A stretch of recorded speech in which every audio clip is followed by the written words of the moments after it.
Humans of the cardboard, welcome back to Just Nuts, guys. Today we're doing a very exciting video for me. We're talking about TRAPTRIX. Listen, we have the structure deck for TRAPTRIX officially announced in the OCG. That is coming, I believe, the first week of December for them. So we'll probably get a couple months after that. I know that's kind of a bummer when we get stuff revealed and it's super exciting, but then we have to wait somewhere between like 6 and 10 months. Pretty brutal, but I'm still excited nonetheless. This has always been one of my top 5 favorite decks in the game of Yu-Gi-Oh! Still is, and depending on how this structure deck looks, like, could literally be my #1 favorite deck in the game again. We will obviously have to see. So today, we're going to talk about some of the stuff that TRAPTRIX has, and also where I want Konami to go with the support in this structure deck, because let's be honest, a structure deck is one of the best things you could ever hope for if you're a fan of an archetype and you really want it to get support. Basically, for the sole fact that, like, something's going to be good, right? This is already a like rogue level deck, and structure deck essentially guarantees between 5 and 8 new cards, which is an insane amount. If you were just ending up in a core set with support, you know, most decks get, you know, 1 to 2 cards if it's just random. Some really lucky decks will end up with like the 5 card treatment. This is 5 at the lowest end, 8 at the most. And I think that guarantees there's going to be at least a couple bangers here. They're going to take this deck, hopefully, to another tier that it hasn't been in a long time. So, yeah, without further ado, let's just get into it. I'm going to talk about things like different facets of the deck as we go. So starting off, of course, is the monster lineup, right? This isn't exactly what I run at the moment or anything. I don't even have the deck built right now because what's the point? Like, the deck's okay right now. It'll probably be way better when we actually get the support. So I'm just going to wait till we actually get that stuff. For now, these are the monsters to me that are like relevant, right? You have Mermelio, by far the best one. Mantis, really cool one. Hasn't really been capitalized on. It really feels like, depending on the support, Mantis could get way better. Diana, one of the best follow-up cards, but I think with the speed of Yu-Gi-Oh! She's kind of fallen behind. You just don't have as much time for follow-up in Yu-Gi-Oh! In modern day. Vesicula, one of the newest ones. She's an extender by like sending a set normal trap, I believe, to the grave, and then TRAPTRIX is one of the more interesting ones. She actually allows you to activate she allows you to activate whole normal trap cards straight from your hand, so you do not have to set them, which is pretty interesting. This one's not as playable right now, but I figure there is a way where, depending on how the support goes, this card could become a lot more relevant, making your you able to activate your trap whole cards like way faster, which is cool. So long story short, I think there's some nice stuff here. Mermelio being amazing, obviously amazing, and she gets better because I think there's a very high likelihood that we'll get 1, if not 2 new trap hole cards. And we'll talk about that when we get to that section, but I really want to see some speed added there. As far as the main deck monsters go, here's what I want to see. I personally do not think Vesicula is good enough. It's just a straight up -1 to put another level 4 on the field. That's not good enough to me. I would love to see a power creep on her already. That's just me being greedy. I know it's like, John, they just came out with it. They're not going to power creep it. I know it may not be super likely, but man, one of the best things I would love to see is something for Mantis. Mermelia is already good, and I think they'll still make her better with the support. Mantis searches one of these, and in most scenarios, you literally just end up searching Diana and holding it in hand. There can be scenarios where you search Vesicula and send a set trap just to get that extension because it's more valuable than the trap itself. But that's really it. And other than that, you like, Mantis just doesn't get you anywhere, right? So I would love to see that more than anything, is like a new extender that is just better than Vesicula, or different. Maybe another thing that I also am considering is a new main deck boss monster that's just searchable off Mantis, summons itself really easily. I think of like the new Lady of the Labyrinth card that's coming in Darkwing Blast. It just says, like, if you've activated a Labyrinth card or a normal trap that turn, it can summon itself from hand as a quick effect.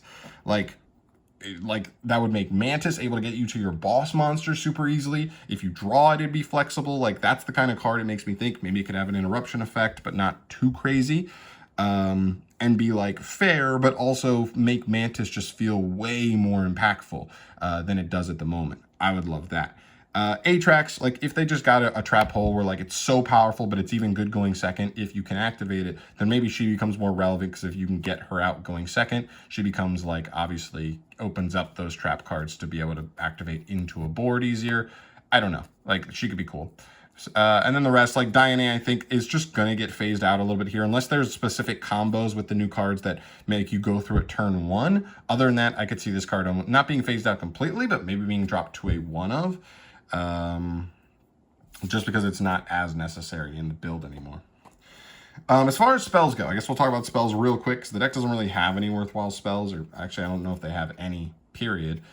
They could get a consistency card here. It could be a consistency card or an extender, to be honest. Like, if they wanted to give the deck a Rhoda, cool. It's nice. I don't think it's mandatory or anything, but they'd be cool. Maybe I almost think about like the Amazement spell card, where a quick play where it either searches you a TRAPTRIX monster, it would, or it would like set a trap hole on the opponent's turn, and it would be able to be activated that turn. That way you had flexibility in setting whichever trap hole was best in that scenario, and you can kind of respond, and your opponent would know what you're going to get until that situation, until you actually get it. That could be something really cool. I think that would be fine. But other than that, I don't really expect to see many spells. It's never really been the vibe of the strategy. So yeah. Then we get to the trap holes. I'm going to show you like the 5, in my opinion, like most relevant ones right here. Boom. So Gravediggers is by far the best one that we've had up to date. To this date, it's so good. Every deck needs monster effects. They're activating in hand, they're activating in graveyard. Sometimes they're even activating in banish. Very, very good card. Floodgate's probably the second best one, because it's like non-targeting, non-destruction, removal. It actually doesn't remove. I guess it technically just flips it down, but the fact they can't be flipped up is really nice. Time Space, fine. It's one of those okay ones because it only shuffles when they summon from the hand or the extra deck. So if they summon from anywhere else, it's just not as good. So there are ways to play around it at times. This one's only particularly good against stuff like Sprite, because if they link into Elf, all these other ones are like none of these are really good, because if you use any of these, they can just chain the Elf and like still get a resource out of it. Whereas this card is just going to straight up negate Elf and destroy it. So like, aside from situations exactly like that, like a monster that has either a quick effect or a on summon effect, like this card's not that good. And then Treacherous. So Treacherous is the one that's like the most interesting to me, I think, because this one's been the least relevant out of all of these for the most part. But I think depending on the support, this could become like one of the most relevant ones. Or I could see a scenario where they make a new one that's like just better than Treacherous. But I don't know. So a couple of the really interesting things to note here is I do think there's going to be 1 or 2 new trap holes in this structure deck, almost guaranteed. That's just part of the deck. I would expect them to do that. And what's interesting is that all the trap holes up until this point have been super disruptive cards. But what if they just went ahead and made a normal trap hole card that was just like an engine card? Summoned a TRAPTRIX monster from deck, or like interrupted your opponent and then added a TRAPTRIX monster or something, you know what I mean? Something weird like that, and kind of just expanded on it. They're all just kind of do a little bit of the same thing, but like slightly different. They're better in different scenarios, or worse, depending on which one it is. Like, what if they just went more engine style with it? That would be really interesting. And the only other thing I can think of really would be like, what if they got a new trap hole that said like, if you control a TRAPTRIX monster, it can be activated from the hand, whether it's a trigger, whether it's a whatever, but like it allows itself to like kind of sit in hand and not have to be committed to the field. We know trap decks can just lose because you have to commit all your traps to the board usually, and you get punished by the likes of Lightning Storm, Evenly Matched, Harpy's Feather Duster, all those cards. In which case, a card like that, or cards like that, would help the deck so much more with speed, right? Bottom line, the biggest problem with the deck, it's a trap deck, it's slow. That's what we need help with more than anything. So, one, we could definitely get some slightly more powerful cards. While I think Gravediggers is really good and it hits a lot of decks like really well, it's not overly powerful. It's a negate that doesn't destroy, only hand and grave and banish. So like, okay.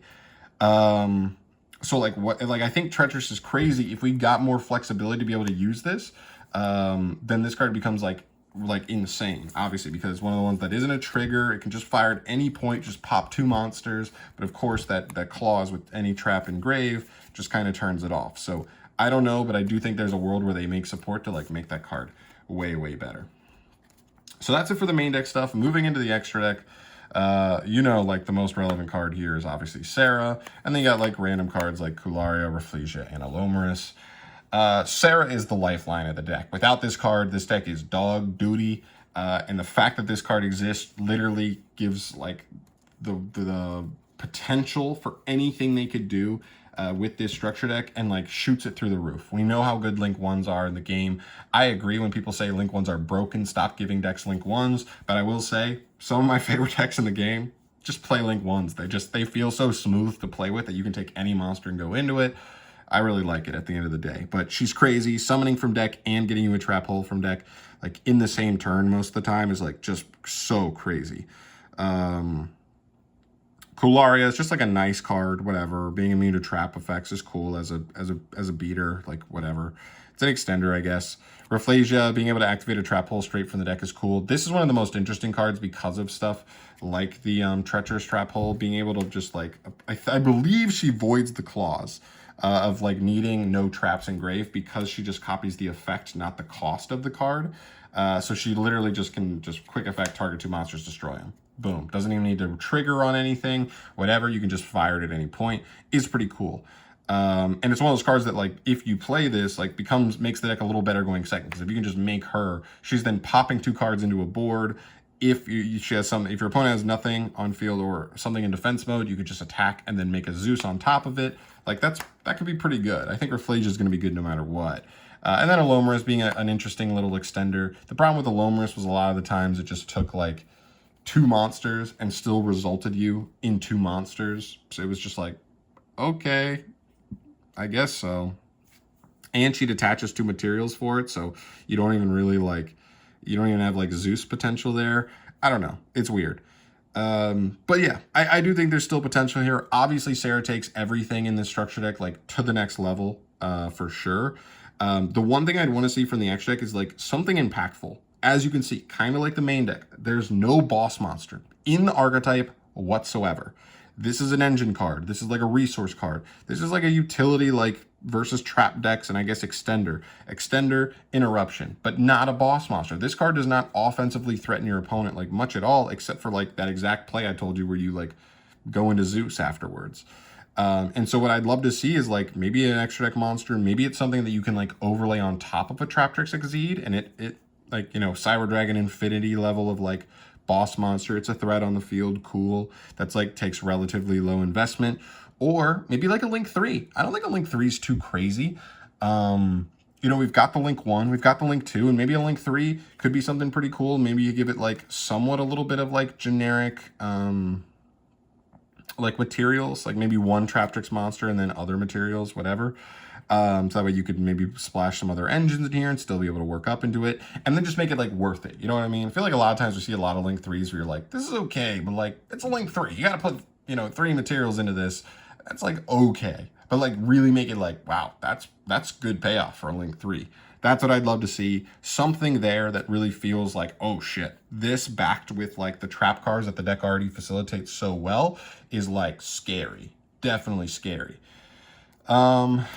And yeah, I think that's mainly it. So all in all, I think at the end of the day, the biggest things that I focused on here was a boss monster, a true like win condition monster that like the deck can rely on and go into consistently, whether it's main deck or extra deck, I do not care. I'd like to see something there. Secondly, I'd like to see some power creep on the trap holes. Some of the trap holes are good, but a lot of them are trigger effects, and when you usually have to end up setting them in your opponent's face that they kind of know what's getting set, and then they kind of know what to play around, kind of makes them less impactful a lot of the time. So maybe just some more freelance trap holes or some that just do other things and maybe are a little bit faster would be much, much appreciated. And lastly, like for main decks, like main deck monsters, whether it's an extender or whether it's like a new boss monster that can jump out of the hand as like easily, like I said, like the Lady of the Labyrinth or something, like something there would definitely be welcome as well. But yeah, that's where we're at with TRAPTRIX. A lot of ideas here. Really excited to start seeing some reveals. I know we're like just under 3 months just from the OCG getting it, but man, I'm gonna keep an eagle eye on this one, because as soon as we get info, I'm gonna start planning and scheming what I can do with this deck. Already being a top 5 deck of mine, but you know, we're going to the moon with this one for sure. But yeah, that's it for me today, guys. Thank you so much for watching. As always, subscribe to the channel if you want to see more discussion videos like this one down the line. And also let me know your thoughts on TRAPTRIX. If you're a fan, let me know what you'd like to see. I mean, keep in mind, 5 to 8 cards. They have room for virtually every aspect of the deck here if they really wanted to go ahead and do that. So feel free to let it loose. Let me know what you want to see that would make this deck go to the next level. And I'd look forward to reading your ideas. So I'm out of here. Thanks for watching. Peace.